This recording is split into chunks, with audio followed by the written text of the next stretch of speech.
दिनांक 16/2/2025 रोजी रात्रीच्या सुमारास सिन्नर पोलीस ठाणे हद्दीत मोहदरी वन उद्यानाच्या समोर असलेल्या टाटा कंपनीचे अधिकृत DF पेट्रोल पंपावर अज्ञात 4 आरोपितांनी पंपाच्या कॅबिनमध्ये प्रवेश करून लाकडी दांडे तसंच तलवारीचा धाक दाखवून जमा झालेली रोख रक्कम 30,470 रुपये जबरीनं लूटमार करून नेली होती। याबाबत सिन्नर पोलीस ठाणे इथं गुन्हा दाखल करण्यात आला होता। तसंच सदर घटनेनंतर 26/2/2025 रोजी रात्रीच्या सुमारास गोटी पोलीस ठाणे हद्दीत खंबाळे शिवारात श्रीहरी पेट्रोल पंपावर अज्ञात 4 इसमांनी तोंडाला काळा कपडा बांधून हातात तलवारी तसंच लाठ्या काठ्या घेऊन पंपावरील कर्मचाऱ्यांना तलवार तसंच लाठ्या काठ्यांचा धाक दाखवून मारहाण करून 18,000 रुपये किमतीचा मुद्देमाल जबरीनं चोरून नेला होता। सदरबाबत घोटी पोलीस ठाणे इथं गुन्हा रजिस्टर नंबर 75/2025 भारतीय न्याय संहिता 309(4), 309(6), 3(5) प्रमाणे गुन्हा दाखल करण्यात आला होता। या घटनांचं गांभीर्य लक्षात घेता नाशिक ग्रामीण जिल्हा पोलीस अधीक्षक विक्रम देशमाने तसंच अपर पोलीस अधीक्षक आदित्य मिरखेलकर यांनी घटनास्थळांना भेट देऊन पाहणी करून यातील आरोपितांचा शोध घेऊन गुन्हे उघडकीस आणण्यासाठी स्थानिक गुन्हे शाखेच्या पथकास सूचना दिल्या होत्या।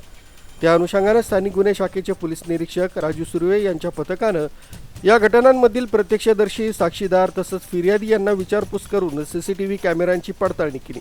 तसंच यातील आरोपितांनी परिधान केलेले कपडे, त्यांची देहबोली तसंच बोलीभाषा यावरून गुप्त बातमीदारामार्फत माहिती घेतली असता यातील गुन्हेगार हे नाशिक शहरानजीकचे असल्याची खात्रीशीर बातमी मिळाली होती। त्यावरून तपासाची चक्रे फिरवून स्थानिक गुन्हे शाखेच्या पथकानं माडसांगवी तालुका जिल्हा नाशिक या ठिकाणावरून संशयितांना ताब्यात घेतलाय। अमोल शरद माळी वय 25 वर्ष राहणार माडसांगवी, संदीप बाळू खांदवे राहणार माडसांगवी, महेश अंकुश ससाने उर्फ सोनू वय 19 राहणार माडसांगवी, रवींद्र शंकर इंगळे वय 23 राहणार माडसांगवी, एक विधी संघर्षित बालक राहणार माडसांगवी अशांना ताब्यात घेतलाय। संशयितांना तपासाचं कौशल्य वापरून सखोल चौकशी केली असता त्यांनी सिन्नर, ब्राह्मणवाडे, खंबाळे, लाखलगाव येथील पेट्रोल पंपांवर रात्रीच्या वेळी प्रवेश करून पंपावरील कर्मचाऱ्यांना तलवार तसंच लाठ्या काठ्यांचा धाक दाखवून मारहाण करून जबरी लुटमारी केल्याची कबुली दिली। तसंच यातील आरोपी अमोल माळी यानं चांदोरी तालुका निफाड परिसरातून एक दुचाकी चोरी केल्याची देखील कबुली दिली। या आरोपितांच्या कब्जातून गुन्हे करण्यासाठी वापरण्यात आलेली लाल रंगाची Hyundai i20 car, MS3 BW 0543, एक चोरीची स्प्लेंडर NSG मोटरसायकल, एक तलवार तसंच गुन्ह्यात वापरलेले मोबाईल फोन असा एकूण 5,82,000 रुपये किमतीचा मुद्देमाल हस्तगत करण्यात आला।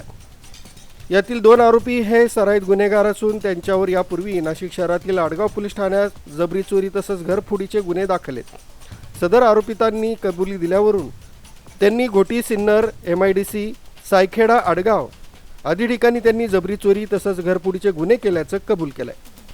यातील आरोपितांना घोटी पोलीस ठाण्याकडील गुन्ह्यात अटक करण्यात आली असून पुढील तपास चालू आहे।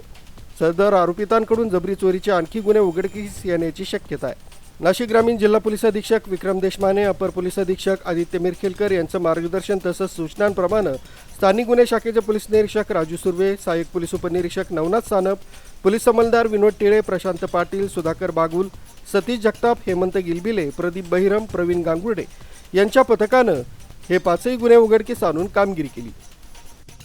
RB न्यूजसाठी पांडुरंग भांगरे, नाशिक।